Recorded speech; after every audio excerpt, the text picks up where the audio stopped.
film was in the top 10 over the weekend. It's had 2 reviews in the mainstream media. This is the film that the mainstream media don't want to cover, this topic, and, because they don't want to write anything negative about abortion.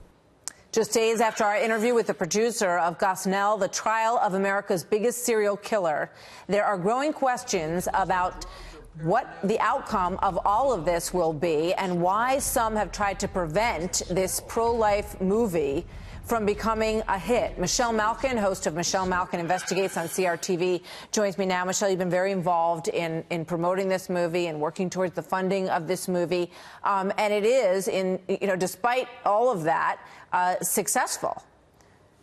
It is. It has been. It's a remarkable achievement, and it's a testament to the force of nature that Phelan McAleer, who you just showed, and McElhaney, their whole team, and a lot of very brave people in Hollywood, some of them still underground, and a lot of them, of course, the cast and crew who bravely put their names and reputations and careers on the line to tell the truth about what happened in Philadelphia. It was an absolute horror. It was a massacre on the size and order and proportion and barbaric nature of some of the worst serial killers in America.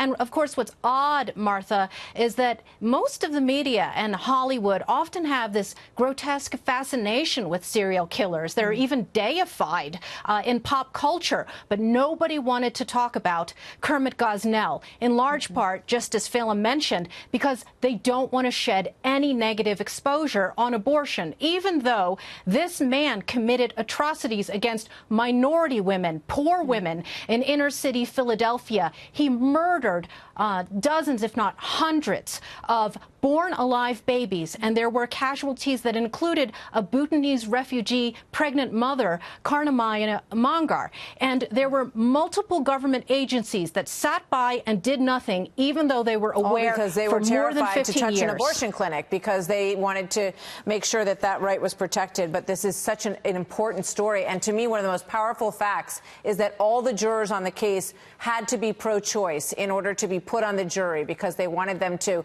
have that perspective. And as I understand it, every single one of them became pro-life afterwards.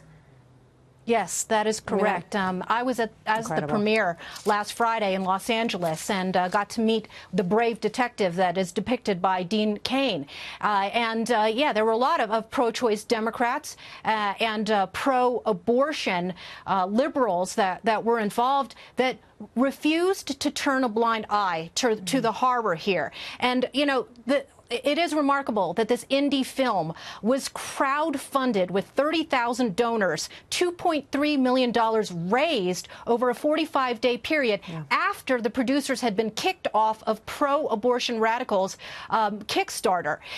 Even in the lead-up to the premiere, you had Facebook banning promotion of ads. You had NPR censoring the description, the clear and plain description of Kermit Gosnell as, yes, an abortion doctor. And you've had a code of silence by Hollywood film critics, and yet the word continues to spread as we enter the second weekend for this movie. Yeah.